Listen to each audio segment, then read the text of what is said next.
When my grandpa passed away, no one wanted his old bee farm. They called it a pile of buzzing junk. But I bought it anyway. A year later, those same people who laughed at me were knocking on my door, begging for a piece of what I built. Stay with me till the end of my story, and if it moves your heart even a little, don't forget to like, share, and subscribe to our channel. It really helps us tell more stories like this one. My name is Callie Monroe. I'm 27, and I live in a quiet little town in rural Tennessee. The kind of place where everyone knows everyone, and gossip travels faster than wind. When Grandpa Walter passed away, it felt like the world went silent. He wasn't just my grandfather, he was my best friend. He'd been a beekeeper for more than 40 years, and some of my best memories were of us sitting by the hives, watching the bees dance in the sunlight. But when he was gone, all that was left was the farm, and nobody wanted it. My mom, Deborah, said it was too much work. My brother Ethan and his wife Kara called it a waste of land filled with dead bees and rotten wood. To them, Grandpa's life's work was just old junk. When the family decided to sell the property, I couldn't stand the thought of strangers tearing down the place he loved. I used the little savings I had, money I'd planned to use for a small apartment, and I bought the bee farm myself. The day I told my family, the room went quiet, and then they laughed. Ethan leaned back in his chair and said, "You seriously paid for that dump? You just threw your money into dirt and bugs." Even Mom shook her head, saying I should have waited for something better. But I didn't care. Deep down, I felt Grandpa smiling somewhere. When I first moved in, it wasn't easy. The barn was falling apart, the hives were dusty and empty, and the air smelled like old wax and would smoke. But every corner whispered Grandpa's name. His old beekeeping suit hung by the door, his notebooks filled with messy handwriting sat on the table, and his smoker, the same one he used when I was a kid, still worked. I spent my first night there sitting on the porch with a flashlight, flipping through his notes. There were diagrams, honey recipes, even his thoughts about how bees reflect the way we should live, working together, calm and patient. It felt like he was still teaching me, so I made a promise to him that night. I would bring the farm back to life, even if everyone thought I was crazy, even if it took everything I had. And with that, my journey and the buzzing sound of hope began again. When I first moved to Grandpa's bee farm, I thought love and determination would be enough. But I soon learned that bees aren't the only things that can sting you, people can too. Keep listening till the end of my story, and if it touches your heart, don't forget to like, share, and subscribe so we can keep sharing stories like this one. The first few months on the farm were harder than I ever imagined. The hives were weak, the honey production was almost nothing, and most of the bees seemed sick or gone. I spent every morning reading Grandpa's old journals, trying to understand his notes. The handwriting was messy, but full of wisdom. He wrote about patience, about weather, about flowers that helped the bees thrive. Every night I sat with those notebooks, learning like a student studying her teacher's last lessons. But no matter how hard I tried, it felt like the whole world was against me. The neighbors started avoiding me. When I went into town for groceries, I'd hear whispers. "There goes the bee girl." Kids would laugh and point at the old pickup I drove, covered in mud and bee stickers. I tried to smile through it, but some nights I cried into my pillow, wondering if I had made the biggest mistake of my life. Even my family wanted nothing to do with me. Mom said she couldn't visit because the buzzing made her nervous. Ethan and Kara stopped calling altogether. When I did hear from Ethan, it wasn't to check on me, it was to brag. One afternoon, he showed up in his shiny new truck, grinning as he parked right in front of my old barn. "You still living in that muddy little dream?" he laughed. "You know, there's easier ways to waste your time." I smiled and told him I was fine, but when he drove away, I felt smaller than ever. The loneliness sank deep. Some days, the only sounds I heard were the bees and the wind. I'd sit by the hives, talking to them like they were old friends. "We'll make it, right?" I'd whisper. Then, one rainy evening, something changed. I was cleaning out Grandpa's old suit when I felt something tucked inside the pocket, a folded, yellowed piece of paper. It was a letter, written in his careful handwriting. It said, "The honey you harvest will heal more than wounds. It will show them what they never saw in you." I read that line over and over until the tears came. It felt like he was speaking right to me, telling me not to give up. That night, I promised him, and myself, that I wouldn't stop. I'd keep learning, keep working, and turn this place into something beautiful. I didn't just want to make honey anymore. I wanted to make him proud. And I wanted to prove every single person wrong. There were days I thought the bees would never survive, And then, one morning, I saw the first sign of hope. A healthy hive, buzzing strong in the sunlight. That sound felt like music after months of silence. Stay with me till the end of my story, and if it warms your heart, don't forget to like, share, and subscribe so we can keep sharing more stories like this one. After months of failure, something finally started to change. I had spent sleepless nights reading Grandpa's journals, watching videos, and trying different feeding methods. My hands were covered in tiny stings, but I didn't mind. Every sting felt like progress. The hives began to settle. The bees were calmer, working in neat patterns again. When I saw the first golden streaks of honey, I actually cried. It wasn't much, just a few jars, but it was proof that I could do this. I decided to name it Walter's Gold, after Grandpa. I printed small labels on my old home printer and stuck them on recycled jars. The handwriting was shaky, but it felt personal. That Saturday, I went to the local farmer's market with a crate of honey, hoping someone would buy just one jar. Most people walked past without stopping. A few smiled politely but moved on. I tried to stay positive, standing behind my tiny table with a bowl of honey samples and paper spoons. Then an older man in a cap stopped. He tasted a spoonful, closed his eyes, and said, "This tastes like something real. Haven't had honey like this in years." His name was Mr. Dorsey, a retired veteran who lived nearby. He bought 3 jars and told his friends about it. The next week, I sold 10 jars. The week after that, 20. Slowly, word started to spread around town. People said the honey had a warm taste, like wildflowers and sunlight. I even started getting messages on social media from people asking if I shipped orders. It wasn't much money yet, but every sale made my heart grow lighter. Still, my family didn't care. At Thanksgiving, I finally saw them again. I brought a few jars of Walter's Gold as gifts, hoping they'd see how far I'd come. Ethan smirked across the table and said, "Look at you, Callie, still playing house with bugs?" Everyone laughed. I smiled, pretending it didn't hurt, but my stomach twisted inside. Mom changed the subject, and no one even opened the jars I brought. That night, when I got home, I set one jar on the windowsill and watched it glow in the moonlight. I thought about Grandpa, how proud he'd be. My family could laugh all they wanted. They didn't see what I saw. I wasn't just making honey. I was building something real. One jar, one bee, one quiet victory at a time. I thought my hard work was finally paying off when a big grocery company reached out to me. I had no idea the biggest sting wouldn't come from the bees. It would come from my own family. Stay with me till the end of my story, and if it touches your heart, please like, share, and subscribe so we can keep sharing stories like this one. It happened on a warm afternoon. I was in the kitchen bottling honey when I got the email. A local organic grocery chain wanted to talk about selling Walter's Gold in their stores. My hands shook as I read it. After all those long nights and endless doubts, someone finally believed in my dream. I felt like Grandpa was smiling from above. That evening, I couldn't keep the excitement to myself. I called Mom and Ethan, hoping for once they'd be proud of me. "They want to meet next week," I told them, my voice full of joy. "If it goes well, I could be supplying honey all over the state." Ethan chuckled over the phone. "Wow, look at you," he said. "Didn't think your little bee thing would actually get attention." I laughed awkwardly, thinking it was his way of showing support. It wasn't. A few days later, the grocery rep stopped replying to my emails. I tried calling, but every time they said they were reconsidering. I didn't understand what went wrong. Then I got a message from one of their managers, short and polite, saying they couldn't move forward due to confusion about ownership. Confusion about ownership? My stomach dropped. I drove straight to town and met with one of their buyers. After a lot of hesitation, he finally told me the truth. Someone named Ethan Monroe had contacted them, saying he was my business partner and that he wanted to negotiate directly on behalf of our family business. He even sent them fake paperwork. The buyer said it felt dishonest and unprofessional, so they decided to pull out. My heart broke right there. I could barely speak.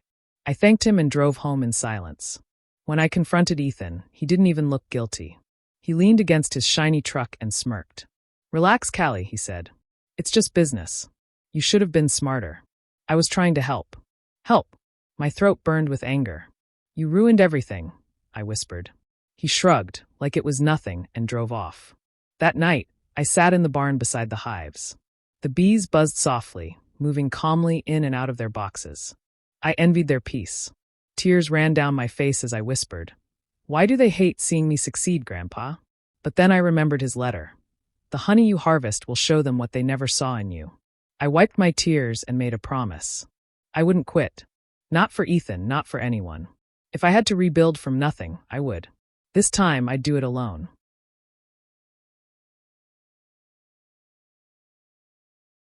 After my brother's betrayal, I felt broken but not defeated. I knew if I gave up now, everything Grandpa taught me would disappear with me.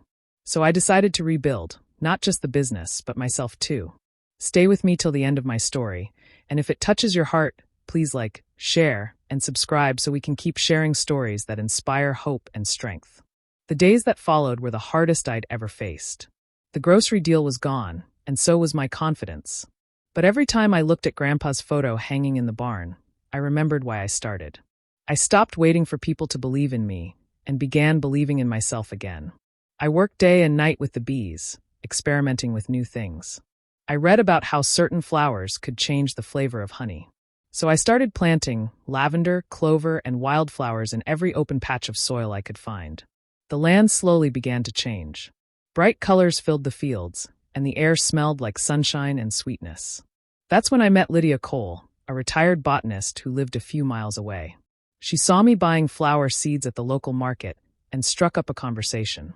When she heard I owned the Reby farm, her eyes lit up. "Your grandfather sold me honey years ago," she said kindly. "It was the best I ever had." We became fast friends. Lydia started visiting the farm every week, teaching me about pollination and plants that bees loved most. With her help, the hives grew stronger than ever. She showed me how to use herbs and flowers to make infused honey, lavender, lemon, and even cinnamon honey. I started small, selling them in cute little jars with new labels. Soon, customers couldn't get enough of it. A local cafe began buying my honey for their tea and pastries. Then a gift shop placed a big order for beeswax candles I had started making on the side. Every new order felt like a tiny victory. People started calling the farm a little paradise. When I walked outside and saw the purple fields of lavender waving in the breeze, I finally felt proud. Not because I had proved anyone wrong yet, but because I had proved something to myself. My family still didn't care. When Mom found out about my sales, she rolled her eyes and said, "Honey and candles. Callie, that's just a fad. Don't get your hopes up." Ethan laughed, saying, "You'll be back asking for help when the bees quit on you." But this time, their words didn't sting like before. I didn't argue, I didn't explain. I just smiled and went back to work. Because deep down, I knew the truth. What I was building wasn't a fad. It was a dream coming back to life. And I was just getting started. I never expected one small article to change everything. But that's exactly what happened. My quiet little bee farm suddenly became the talk of the town. And for the first time, the people who once mocked me started calling me successful. Stay with me till the end of my story. And if it touches your heart, please like, share, and subscribe. It really helps us keep sharing stories that remind people never to give up. It started with a cafe owner named Ruth. She had been buying my honey for months, using it in her drinks and pastries. One afternoon, she called me, her voice full of excitement. "Callie, a food magazine came in today," she said. "They tried your honey and loved it. They asked about you." I laughed, thinking she was joking, but a week later, it was real. The magazine published an article titled "Walter's Gold," the sweetest surprise in Tennessee.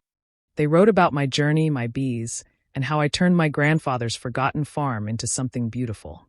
The morning it came out, my phone didn't stop ringing. Orders poured in, cafes, bakeries, gift shops, and even a few hotels wanted to stock Walter's Gold. My small kitchen was overflowing with jars and boxes. I had to hire help for the first time. 2 kind locals named Jake and Maria, who worked as hard as I did. The farm came alive in a way I'd never seen before. The fields glowed with color, bees moved like golden clouds, and the hum of work filled the air. Every night, I went to bed exhausted but happy, whispering a quiet thank you to Grandpa. But success has a strange way of drawing people back. Out of nowhere, my mother started calling me again. Her voice was sweeter than usual. "Oh, sweetheart," she said. "I saw your picture in the paper. We're all so proud of you." She even asked if she could visit the farm sometime, something she'd refused to do before. Then Ethan showed up one weekend, pulling into the driveway in his dusty truck. "Just came to see how you're doing," he said with a forced smile. He looked around at the new hives, the blooming fields, the busy workers, and I could see the surprise on his face. "You've really done something here," he said quietly. But behind his words, I could hear something else: envy. As I watched him walk around, pretending to admire the farm, I felt a strange mix of satisfaction and suspicion. This was the same brother who had laughed when I started, the same man who ruined my deal just months ago. Now he wanted to act proud? That night, as I sat under the stars, Grandpa's words echoed in my mind. "They'll see what they never saw in you." And for the first time, I knew he was right. They were finally seeing me, not as the foolish girl chasing bees, but as someone who had built something that mattered. When people start seeing your success, they suddenly remember they were part of your story. My family, the same ones who laughed at me, now wanted to join hands and call it love. But I knew better. It wasn't love. It was greed.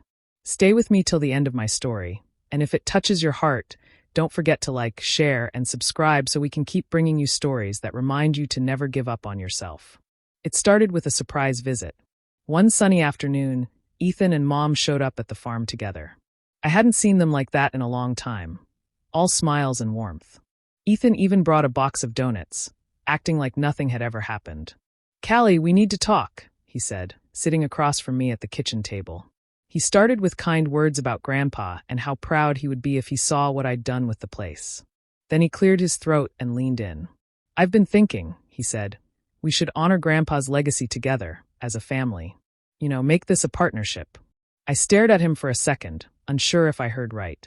"A partnership?" I asked. He nodded eagerly. "Yeah, we all share the profits. It's only fair. The farm was part of the family estate, after all. Mom and I, well, we deserve a piece of what you've built." My stomach tightened. "Ethan, when Grandpa died, none of you wanted this place. I bought it, with my savings. You all called it worthless." He laughed, pretending to sound patient. "You bought it when we were grieving. You took advantage of Mom's emotions. Legally, we could argue you manipulated her." Mom looked down at her hands, avoiding my eyes. I could feel the betrayal before she even spoke. "Maybe it would be good to keep it in the family, sweetheart," she said softly. That word, sweetheart, stung. It wasn't affection. It was guilt disguised as kindness. I stood up, my heart pounding. "No," I said firmly. "I worked for this. Every hive, every flower, every jar of honey. I built it with my own hands.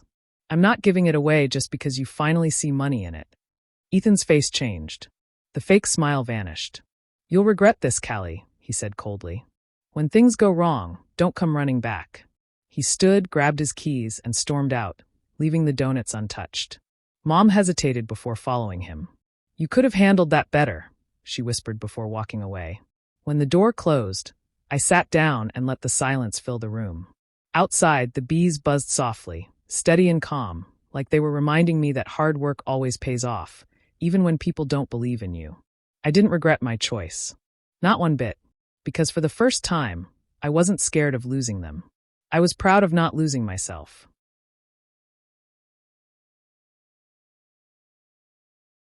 Just when I thought I had finally built something strong and beautiful, everything came crashing down overnight. I woke up one morning to find my dream destroyed, and I knew exactly who was behind it. Stay with me till the end of my story, and if it touches your heart, please like, share, and subscribe so we can keep sharing stories that remind people of hope and strength. It was a quiet Sunday morning.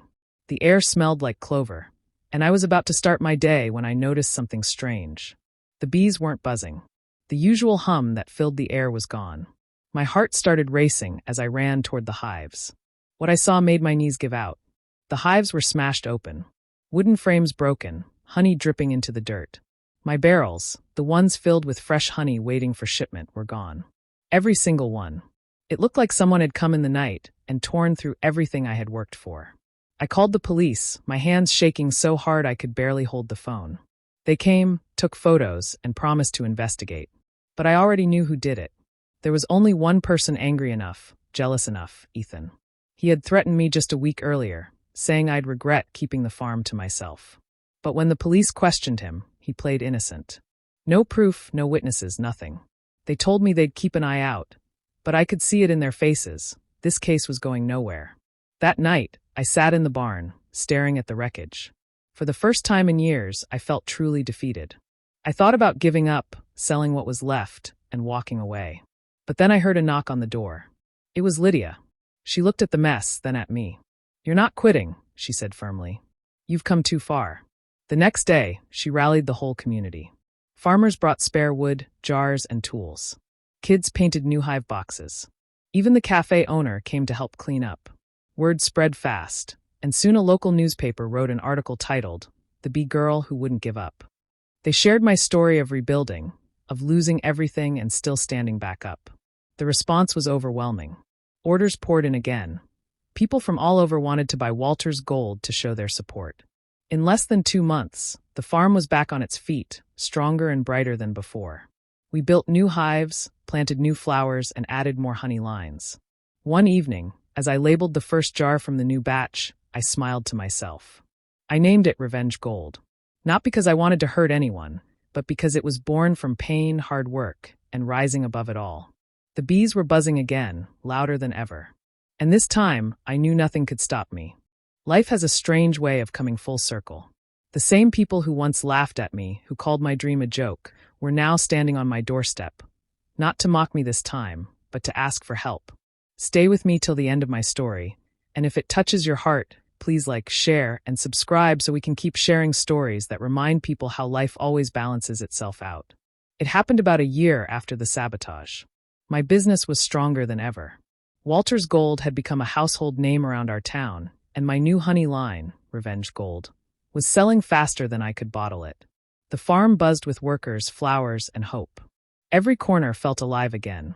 Then one afternoon, I heard the sound of tires crunching on the gravel driveway. When I looked out the window, my heart skipped. It was Ethan's truck, the same one he used to show off in front of me years ago. But this time it looked old, beaten, and dusty.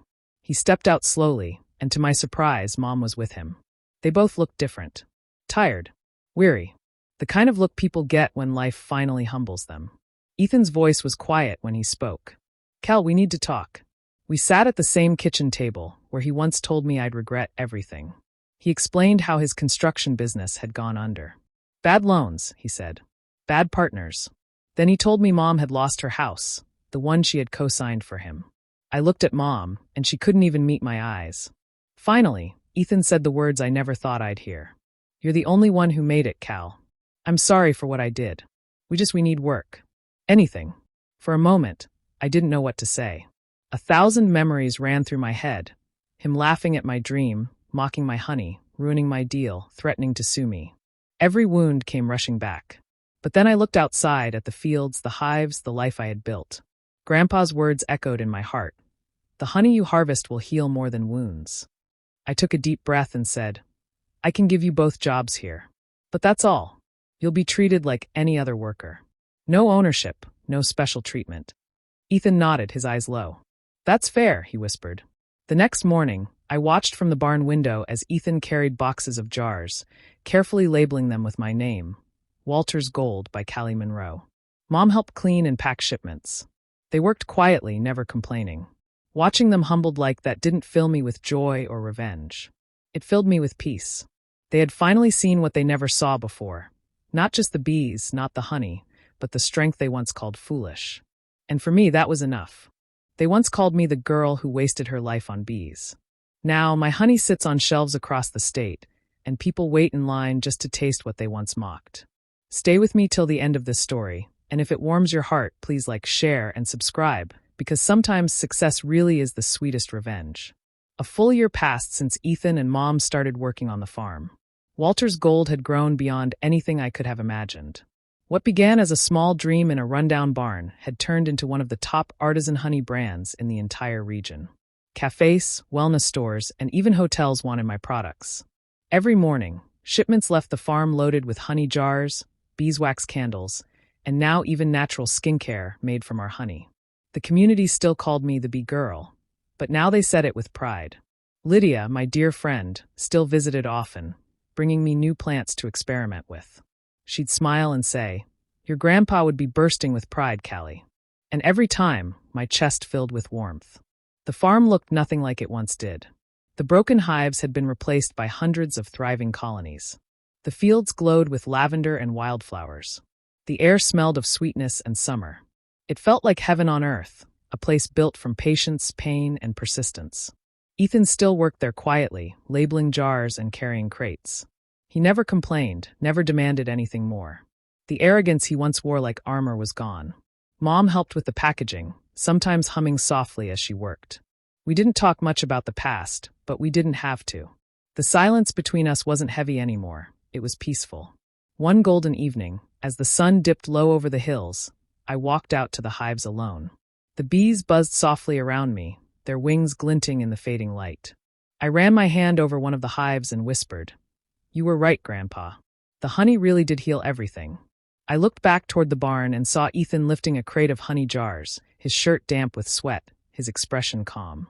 The labels on the jars caught the last rays of sunlight, Walter's Gold, owned and created by Callie Monroe. For a long moment, I just stood there smiling. Not with pride or spite, but with peace. I didn't need to destroy anyone or prove anything anymore. My success had done all the talking for me. I thought about the girl I was when I first bought this place, scared, grieving, and alone. And I thought about who I had become, strong, steady, and unshakable. The farm had given me more than a living. It had given me healing. And as the bees hummed softly around me, I realized Grandpa had been right all along. The sweetest revenge wasn't anger. It was peace.